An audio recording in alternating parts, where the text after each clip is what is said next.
Hello students, how are you? कैसे हैं आप सभी लोग? आज पुनः आप लोग इकट्ठे हैं क्लास में। आप लोग पढ़ने के लिए तैयार हैं? अभी हम लोग पढ़ेंगे इतिहास। ये पीरियड है हिस्ट्री का, 12th क्लास हिस्ट्री का यह दूसरा चैप्टर हम आज आप लोगों को पढ़ाएंगे। और इस चैप्टर में हम लोग पढ़ेंगे, अभी हम देख रहे थे 600 ईस्वी पूर्व। अभी हम लोग 21वीं सदी में हैं। अब 600 ईस्वी पूर्व मतलब आज से 2700 ईस्वी पूर्व। 600 ईस्वी पूर्व भारत की राजनीतिक और आर्थिक दशाओं के बारे में हम जानेंगे। भारत के इतिहास को हम लोग आज से लगभग 2700 ईस्वी पूर्व, 6ठी शताब्दी ईस्वी पूर्व भारत की राजनीतिक दशा क्या था उसके बारे में हम लोग जानेंगे। उसके इतिहास को हम लोग जानेंगे, ठीक है। और इस समय भारत के इतिहास में 16 महाजनपदों का उदय हुआ था। और इन 16 महाजनपदों में, उन 16 महाजनपदों का क्या राजधानी था, कौन कौन से क्षेत्र थे, इसको हम जानेंगे। और उन 16 महाजनपदों में सबसे शक्तिशाली महाजनपद बना मगध। मगध सभी जनपदों को मिलाकर के, महाजनपदों को मिलाकर के एक सबसे शक्तिशाली महाजनपद बना। वही मगध जहाँ हर एक वंश से शुरुआत होकर के सबसे शक्तिशाली मौर्य वंश की स्थापना महान लोग चाणक्य की सहायता से चंद्रगुप्त मौर्य के द्वारा किया गया था। उन सभी के बारे में जानेंगे। चलिए आगे चलते हैं। मगध के बारे में भी हम जानेंगे। सबसे पहले महाजनपदों के बारे में जानेंगे। ये महाजनपद क्या था? आप जानते हैं कि हड़प्पा सभ्यता जो 2500 से लेकर के, ऐसे तो सर्वाधिक मान्यता है 1750 ईस्वी तक, लेकिन 2500 से 1500 तक मान के चले, 1500 तक ईस्वी तक, 1500 ईस्वी पूर्व तक, 2500 ईस्वी पूर्व से 1500 ईस्वी पूर्व तक की जो काल था, सैंधव सभ्यता काल, सिंधु घाटी सभ्यता काल। सैंधव सभ्यता का काल क्या था? सिंधु सभ्यता, हड़प्पा सभ्यता, हड़प्पा सिंधु सभ्यता। सिंधु घाटी सभ्यता का काल था 2500 BC से 1500 BC तक। इसके बाद वैदिक सभ्यता आया। वैदिक सभ्यता की शुरुआत हुआ 1500 BC से ये लगभग 600 BC तक इसमें हम चलेंगे। इसमें भी उत्तर वैदिक और पूर्व वैदिक, पूर्व वैदिक काल में हम लोग इसको जानते हैं 1500 BC से 1000 BC तक। इसकी देखोगे वेद कितने हैं? वेद 4 हैं। वेद 4 है। पहला है ऋग्वेद,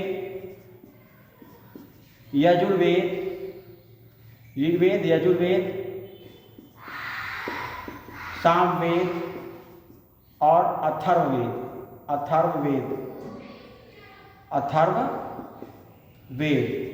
इनमें ये सबसे प्राचीन है। इसकी रचना पूर्व वैदिक काल में हुआ था। इसकी रचना पूर्व वैदिक काल मतलब कि 1500 से 1000 ईस्वी पूर्व तक, 1500 BC टू 1000 BC तक ये इसके हुआ था रचना। उसके बाद यजुर्वेद, सामवेद और अथर्ववेद, जो कि सर्व सबसे नवीन है अथर्ववेद, ये तीनों वेद की रचना हुआ था उत्तर वैदिक काल में, यानी 1000 ईस्वी पूर्व के बाद 600 ईस्वी तक में उत्तर वैदिक काल। इसमें भी अब हम चलेंगे 800 से लेकर के 600 ईस्वी पूर्व तक की जो इतिहास काल है उसको हम महाभारत काल कहते हैं। मुख्यतः महाभारत युग 800 से 600 ईस्वी पूर्व तक। अब 600 ईस्वी पूर्व जो हम लोग इतिहास पढ़ रहे हैं, 600 BC, इसी समय महाजनपदों का उदय हुआ।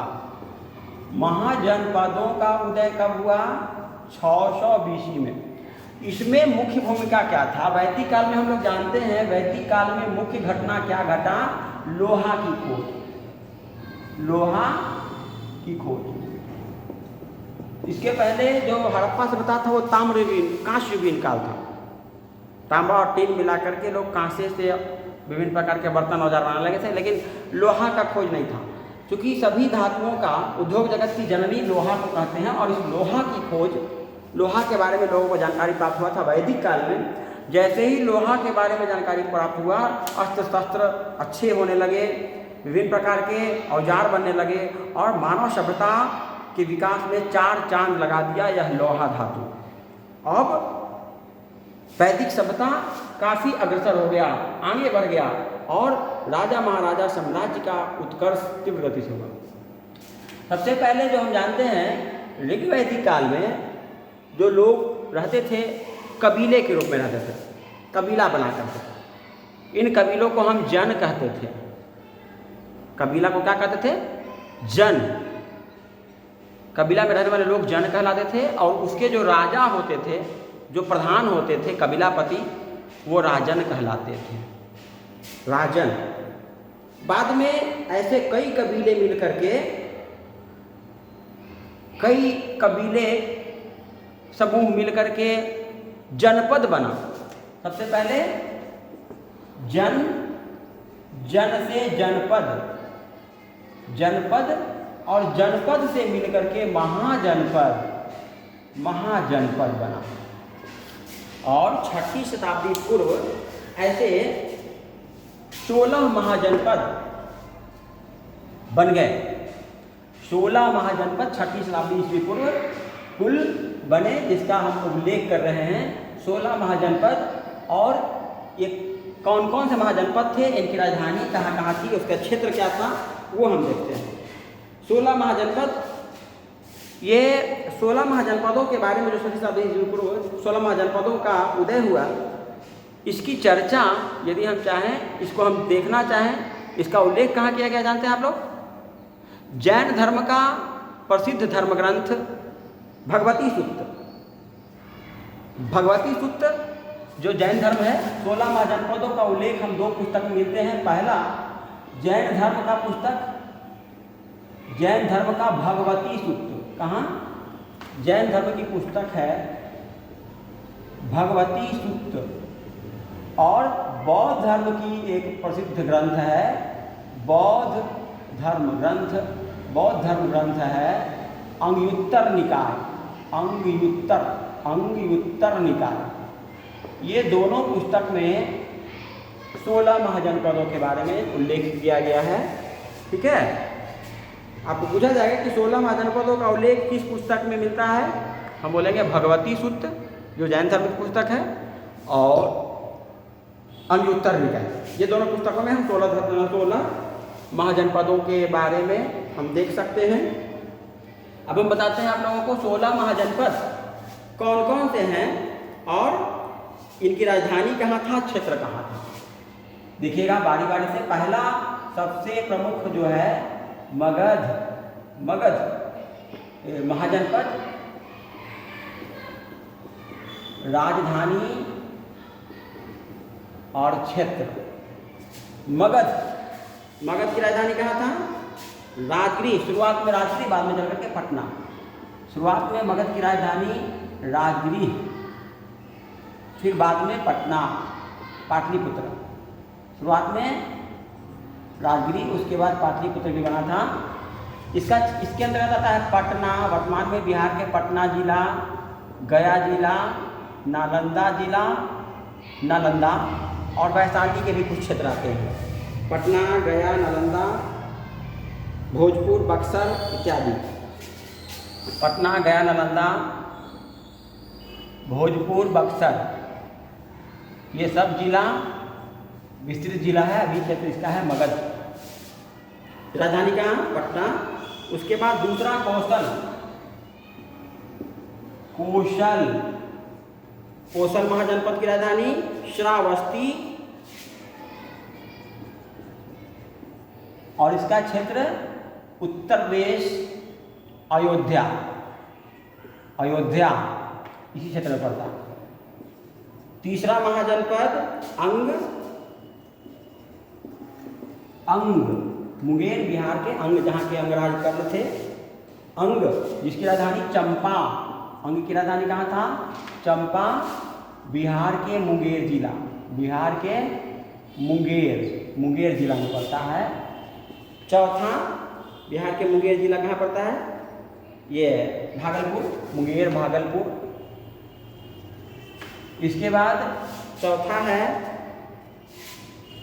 काशी, राजधानी वाराणसी, अभी भी उत्तर प्रदेश की वाराणसी यही पड़ता है। इसके बाद है वज्जी संघ, बहुत ही महत्वपूर्ण शक्तिशाली था ये भी। वज्जी संघ की राजधानी कहाँ है? वैशाली, वज्जी संघ की राजधानी वैशाली क्षेत्र है। पूर्वी चंपारण, पश्चिमी चंपारण, वैशाली इत्यादि। पूर्वी चंपारण, पश्चिमी चंपारण और वैशाली इसके क्षेत्र के अंतर्गत आता है। छठा महाजनपद मल्ल की दो राजधानी था, कुशीनगर और पावा। मल्ल महाजनपद की दो राजधानी था, कुशीनगर एंड पावा। मल्ल की राजधानी कुशीनगर और पावा, उत्तर प्रदेश के देवरिया जिला और गोरख जिला। ये देवरिया, उत्तर प्रदेश वाली देवरिया, बिहार वाली नहीं। और गोरखपुर ये इसके अंतर्गत आता था। ठीक है। सतवां महाजनपद जो आपके सामने है, दिख रहे हैं हम, चेदी। महाजनपद का नाम चेदी, राजधानी शक्तिमती है ना। ये बुंदेलखंड, यमुना नदी के आसपास इसका क्षेत्र था, बुंदेलखंड। 8वां महाजनपद है वत्स, राजधानी कौशाम्बी। वत्स राजधानी कहाँ? कौशाम्बी। ठीक है। कौशाम्बी जो है उत्तर प्रदेश के इलाहाबाद में, इलाहाबाद उत्तर प्रदेश वर्तमान में है। 9वां हम देखते हैं, 9वां कुरु, हस्तिनापुर वाले, जहाँ महाभारत हुआ था। राजधानी इंद्रप्रस्थ, हस्तिनापुर इसका मुख्यालय था। इंद्र प्रदेश दिल्ली, ये दिल्ली में स्थित है। 10वां पांचाल, जहाँ की पांचाली द्रौपदी थी। पांचाल महाजनपद, इसके दो राजधानी, उत्तरी पांचाल के अहिच्छत्र और दक्षिण पांचाल के कामपिल है। उत्तरी पांचाल और दक्षिणी पांचाल। उत्तरी पांचाल की राजधानी अहिच्छत्र और दक्षिण पांचाल की राजधानी कहाँ था? कामपिल। ठीक है। ये क्षेत्र कहाँ में आता है अभी वर्तमान में? रुहेलखंड फर्रुखाबाद, रुहेलखंड फर्रुखाबाद उत्तर प्रदेश, फर्रुखाबाद उत्तर प्रदेश में आता है। ठीक है। इसके बाद 11वां मत्स्य, विराटनगर। मत्स्य, जहाँ पर अज्ञातवास के लिए हो गए थे कौरव पांडव। मत्स्य नरेश के यहाँ रहे थे अज्ञातवास के लिए। मत्स्य राजधानी विराटनगर, राजस्थान में पड़ता है। विराटनगर की राजधानी, विराटनगर कहाँ में पड़ता है? राजस्थान। ये दिखाई पड़ रहा है मत्स्य। ठीक है।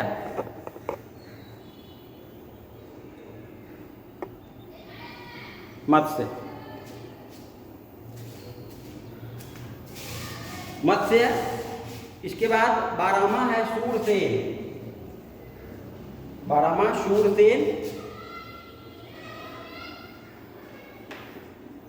शूरसेन महाजनपद जो था, इसकी राजधानी मथुरा, याद कीजिएगा, मथुरा। ये भी कहाँ में है? उत्तर प्रदेश, मथुरा।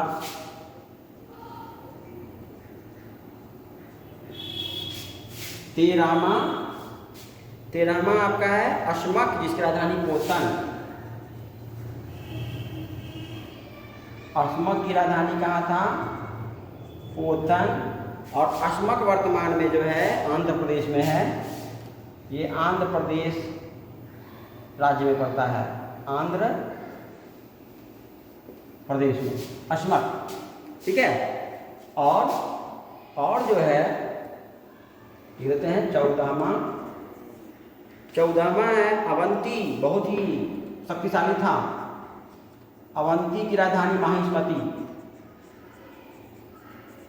अवंती की राजधानी माहिष्मती है ना, ये मध्य प्रदेश में पड़ता है, मालवा, मध्य प्रदेश, मालवा खंड। 15वां गंधार तक्षशिला, गंधार ये भारत के बाहर, भारत में नहीं पड़ता है, तक्षशिला पाकिस्तान में, पाकिस्तान। और 16वां महाजनपद कंबोज, राजपुर, हजारा जिला कश्मीर में। कंबोज वंश जहाँ का था, कंबोज कश्मीर में हजारा। कंबोज की राजधानी कहाँ है? राजपुर, राजधानी था राजपुर, कश्मीर में पड़ता है। ठीक से एक बार फिर समझाते हैं। 16 महाजनपद 6ठी शताब्दी पूर्व जो 16 महाजनपद बने थे, जनों को मिलाकर के जनपद को मिलाकर के महाजनपद, और इन सभी 16 महाजनपदों को जीत करके मगध सबसे शक्तिशाली साम्राज्य की स्थापना हुआ, मगध। तो एक बार फिर से 16 महाजनपदों में मगध, राजधानी राजगीर, बाद में चल करके पटना, पाटलिपुत्रा, क्षेत्र इसका है पटना, गया, नालंदा, भोजपुर, बक्सर, ठीक है। यह इसके बाद कौशल, श्रावस्ती राजधानी था इसका, उत्तर प्रदेश और अयोध्या इसका क्षेत्र में पड़ता, उत्तर प्रदेश के अयोध्या क्षेत्र में पड़ता है। अंग महाजनपद जिसका राजधानी चंपा, बिहार के मुंगेर और भागलपुर जिला में पड़ता था। काशी महाजनपद था जिसकी राजधानी वाराणसी था, उत्तर प्रदेश के वाराणसी क्षेत्र इसके तरफ आते थे। बज्जी संघ की राजधानी वैशाली, जहाँ प्रथम गणतंत्र की स्थापना हुआ था। प्रथम गणतंत्र, विश्व का प्रथम गणतांत्रिक शासन व्यवस्था बज्जी वैशाली से स्थापित हुआ था।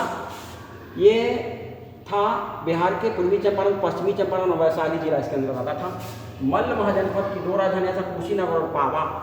मल्ल महाजनपद की 2 राजधानियाँ था, कुशीनगर और पावा।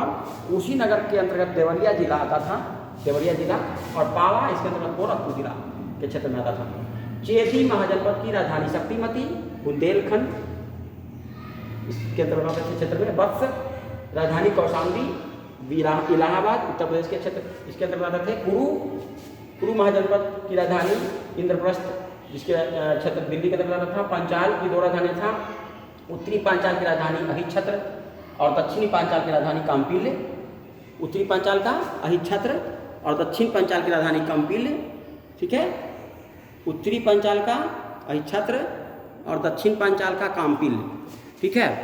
उत्तरी पांचाल का अहिच्छत्र और दक्षिण पांचाल की राजधानी काम्पिल्य था, ठीक है।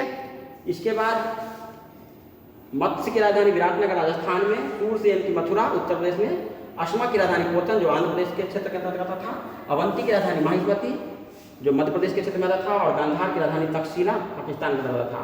और कंबोज जो है कश्मीर के अंतर्गत था, राजपुर इसका जिला पड़ता था, राजपुर जिला। कंबोज की राजधानी कहाँ था? राजपुर, ठीक है। आज इतना ही। अभी हम लोग पढ़े 16 महाजनपदों के बारे में, आप लोग इसको नोट कर लीजिएगा। 16 महाजनपद 6ठी शताब्दी पूर्व 16 महाजनपदों का हम लोगों ने उल्लेख किया, इनको याद करें। और अगले टॉपिक में हम लोग सेकंड भाग में इसमें हम लोग पढ़ेंगे कि 16 महाजनपदों में सभी को जीत करके, इसमें मुख्यतः 4 महाजनपद थे, अवंती, ठीक है, कौशल, वत्स और अवंती। कौशल, मगध, वत्स, अवंती ये सब शक्तिशाली महाजनपदों में थे। इनको भी सभी को जीत करके और मगध सबसे शक्तिशाली बना। यहाँ पर अगले पाठ में हम लोग पढ़ेंगे कि मगध में जो मुख्य शक्तिशाली साम्राज्य की स्थापना हुआ, उस पर सबसे पहला हर्यक वंश का राजा बिंबिसार ने सबसे पहले एक साम्राज्य की स्थापना किया। बिंबिसार के बारे में हम लोग पढ़ेंगे। विभिन्न साम्राज्यों के बारे में। हर्यक वंश, उसके बाद शिशुनाग वंश, उसके बाद नंद वंश, और नंद वंश के बाद फिर भारत का अब तक का सबसे शक्तिशाली मौर्य वंश की स्थापना हुआ। विस्तार से उन सभी राजाओं के बारे में हम लोग पढ़ेंगे, ठीक है, और जानेंगे। तब तक अलविदा। वीडियो को सब्सक्राइब करें ताकि अगला पाठ जो हम लोग विभिन्न प्रकार के साम्राज्यों के राजनीतिक स्थिति को जानेंगे, विभिन्न राजाओं के बारे में जानेंगे, उनके राजधानी, उनके कार्य को जानेंगे। तब तक इस भाग को रोकिए, उसके पहले सब्सक्राइब करें, व्यू करें। धन्यवाद। जय हिंद।